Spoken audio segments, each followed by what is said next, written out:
Assalamualaikum warahmatullahi wabarakatuh. Selamat pagi, salam sejahtera buat kita semua. Halo semuanya, jumpa lagi di channel saya Marine Science. Apa kabar kalian hari ini? Semoga kita semua selalu sehat dan selalu bahagia tentunya. Nah, di video kali ini kita akan membahas tentang daya dukung wisata dan analisis pada berbagai peruntukan kawasan wisata. Sebelum itu, video ini saya buat semata-mata untuk memenuhi kriteria tugas dari mata kuliah ekowisata bahari. Oke, langsung saja kita ke pembahasannya. Judulnya yaitu daya dukung wisata dan analisis pada berbagai peruntukan kawasan wisata. Yang pertama, pengertian daya dukung kawasan. Daya dukung kawasan wisata adalah kemampuan suatu kawasan dalam menerima aktivitas wisata tanpa mengakibatkan kerusakan ekologis, penurunan kualitas pengalaman wisata, maupun konflik sosial. Kemudian tujuan dari analisis daya dukung adalah untuk memastikan keberlanjutan kegiatan wisata melalui pemanfaatan sumber daya secara bijaksana dan terencana. Kemudian lanjut, jenis-jenis daya dukung. Nah, jenis-jenis daya dukung di sini ada 4. Yang pertama yaitu daya dukung lingkungan, kemudian yang kedua daya dukung wisata, dan yang ketiga daya dukung permukiman, dan yang keempat itu adalah daya dukung lahan. Daya dukung lingkungan adalah kemampuan lingkungan untuk mendukung kehidupan manusia dan makhluk hidup lain yang melibatkan faktor-faktor seperti ketersediaan sumber daya alam, contohnya air, tanah, hutan maupun lain-lainnya. Kemudian kemampuan ekosistem untuk menyerap polusi dan kapasitas wilayah untuk menampung jumlah penduduk tanpa merusak keseimbangan ekologisnya. Lanjut, daya dukung wisata. Daya dukung wisata yakni jumlah pengunjung maksimal yang dapat ditampung oleh suatu tempat wisata tanpa merusak lingkungan atau menurunkan kualitas kepuasan wisatawan. Hal ini penting, kenapa? Karena ini untuk memastikan kelestarian lingkungan dan kualitas pengalaman wisata bagi pengunjung yang datang. Dan lanjut, yang ketiga, daya dukung permukiman adalah kemampuan suatu wilayah untuk menyediakan lahan permukiman yang layak untuk menampung jumlah penduduk tertentu. Nah, ini melibatkan faktor seperti ketersediaan lahan, infrastruktur, dan layanan publik yang memadai. Kemudian yang keempat, daya dukung lahan. Kemampuan lahan untuk mendukung berbagai kegiatan seperti pertanian, kemudian perkebunan, ataupun permukiman tanpa menyebabkan kerusakan atau degradasi kualitas lahan. Nah, ini melibatkan faktor seperti jenis tanah, kesuburan tanah, dan kondisi lingkungan. Nah, jadi daya dukung lingkungan yang pertama tadi, yang nomor 1 adalah kemampuan lingkungan mendukung kehidupan manusia dan makhluk hidup tanpa rusak. Kemudian yang kedua yaitu daya dukung wisata, yakni fokus pada kapasitas kawasan wisata agar tidak melebihi kemampuan ekologi dan sosialnya. Kemudian yang ketiga yaitu daya dukung permukiman, yakni kemampuan lahan menampung penduduk dengan infrastruktur yang memadai. Dan yang terakhir yaitu daya dukung lahan, kemampuan lahan mendukung aktivitas pertanian, permukiman, wisata tanpa degradasi.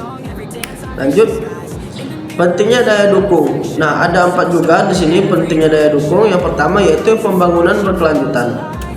Nah, pembangunan berkelanjutan adalah pemahaman tentang daya dukung membantu memastikan bahwa pembangunan wilayah tidak hanya memenuhi kebutuhan saat ini, tetapi juga tidak mengorbankan kebutuhan generasi yang akan datang. Lanjut, pencegahan kerusakan lingkungan.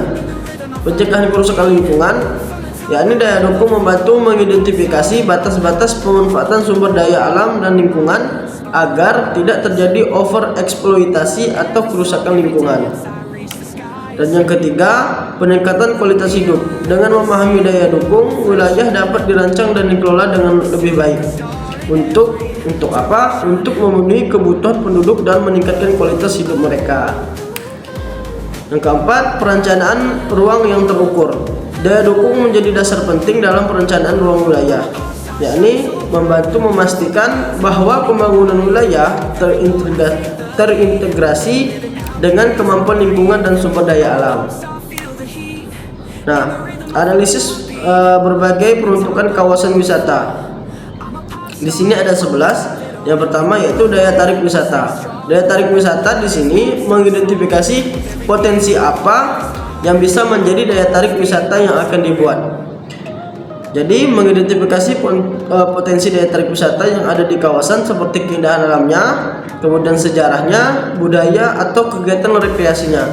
Nah, daya tarik yang unik ini dapat menarik dan meningkatkan minat wisatawan untuk berkunjung, sehingga nantinya ketika wisata akan dibangun, otomatis pengunjung yang akan datang itu akan banyak. Lanjut, aksesibilitas. Yakni menilai kemudahan akses menuju lokasi wisata, termasuk jaringan jalan, transportasi umum, dan fasilitas pendukung lainnya. Aksesibilitas ini akan meningkatkan kenyamanan dan kepuasan wisatawan. Jadi aksesibilitas itu penting. Kenapa? Karena ini menjadi faktor utama kenapa orang-orang mau datang ke tempat tersebut. Jadi ketika orang ingin datang ke tempat wisata, melihat jalannya bagus, mulus dan sebagainya, otomatis mereka akan bersemangat ke tempat tersebut. Kemudian yang ketiga, yakni infrastruktur. Memastikan ketersediaan infrastruktur yang memadai seperti sarana sanitasi, tempat parkir, penginapan, restoran, dan fasilitas lainnya yang mendukung kegiatan wisata. Jadi contohnya di suatu tempat ekowisata itu penting adanya toilet, kemudian tempat parkir, listrik, dan juga internet tentunya. Terlebih lagi sekarang itu sudah zamannya teknologi. Lanjut yang keempat, akomodasi. Yakni menilai kualitas dan ketersediaan akomodasi yang sesuai dengan kebutuhan wisatawan, termasuk hotel, penginapan, atau jenis akomodasi lainnya. Jadi akomodasi ini penting salah satu bagi turis atau wisatawan yang akan menginap. Dan yang kelima yaitu sarana dan prasarana. Memastikan ketersediaan sarana dan prasarana yang mendukung aktivitas wisata seperti area rekreasi, jalur trekking, tempat olahraga air, dan fasilitas lainnya. Kemudian yang keenam yaitu keamanan. Nah, keamanan ini menilai tingkat keamanan di kawasan wisata, termasuk keamanan fisik, keamanan dari bencana alam, dan keamanan terhadap gangguan kriminal. Jadi keamanan ini penting. Kenapa? Ini salah satu menjadi hal yang sangat-sangat diperhatikan di suatu objek wisata. Kenapa? Karena ini menjamin keselamatan seseorang yang ingin berwisata ke tempat tersebut. Seperti contohnya tidak adanya bahaya seperti binatang buas atau kurangnya binatang buas, dan tidak adanya tindak kriminal di tempat tersebut. Lanjut, kondisi lingkungan. Ini memastikan keberadaan kondisi lingkungan yang terjaga dan berkelanjutan, termasuk pengelolaan sampah, pengawetan sumber daya alam, dan pengendalian polusi. Jadi kondisi lingkungan ini lebih ke wilayah sekitarnya. Jadi wilayah sekitarnya itu terlihat bersih, kemudian tidak ada sampah-sampah, dan yang jelas di situ tidak adanya polusi seperti pembakaran dan semacamnya. Lanjut yang ke-8, sosioekonomi. Jadi sosioekonomi ini memperhatikan dampak sosial dan ekonomi yang ditimbulkan oleh kawasan wisata terhadap masyarakat sekitar, termasuk peningkatan pendapatan, lapangan kerja, dan pengembangan budaya lokal. Jadi sosial ekonomi ini lebih ke masyarakat yang tinggal di daerah tersebut, yang mana diharapkan wisata ini ketika dijalankan itu mampu memberikan dampak perekonomian bagi masyarakat sekitarnya. Jadi masyarakat sekitar bisa berjualan, bahkan menawarkan jasa mereka kepada turis. Lanjut yang ke-9, pengelolaan. Menilai efektivitas pengelolaan kawasan wisata, termasuk perencanaan, implementasi, monitoring, dan evaluasi. Kemudian ketersediaan air bersih. Nah, ketersediaan air bersih ini penting untuk memastikan ketersediaan air bersih yang memadai untuk memenuhi kebutuhan wisatawan dan masyarakat sekitar. Salah satu hal yang penting juga yang harus diperhatikan yakni ketersediaan air bersih, karena air bersih ini menjadi salah satu hal yang sangat-sangat berdampak, karena ini bisa menjadi salah satu sumber mereka seperti menjadi air minum. Kemudian yang 11, keamanan. Menilai keamanan fisik, keamanan dari bencana alam, dan keamanan terhadap gangguan kriminal di kawasan wisata. Kemudian teknik analisis. Di sini ada beberapa teknis yang diperhatikan, yakni ada SWOT. Analisis SWOT adalah menganalisis kekuatan atau strength, kelemahan, weakness, kemudian peluang, opportunity, dan ancaman, threats, yang dihadapi oleh kawasan wisata. Jadi kekuatan di suatu ekowisata itu apa, kelemahan di wisata itu apa, dan peluang di wisata itu yang bisa dikembangkan itu apa, dan yang terakhir itu adalah ancaman yang dihadapi oleh wisata tersebut itu apa. Kemudian analisis kelayakan, menilai kelayakan kawasan wisata dari berbagai aspek seperti ekonomi, kemudian sosial, lingkungan, dan teknisnya.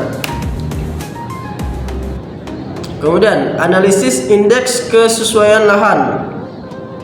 Ini menentukan tingkat kesesuaian lahan untuk pengembangan ekowisata yang bakalan dijalankan. Lanjut, penilaian daya dukung. Menilai kapasitas kawasan wisata untuk menampung jumlah wisatawan tertentu.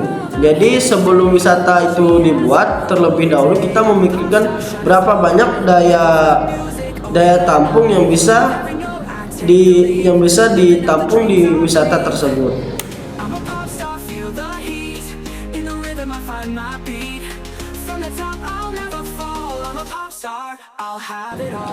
Nah, mungkin cukup sekian video dari saya.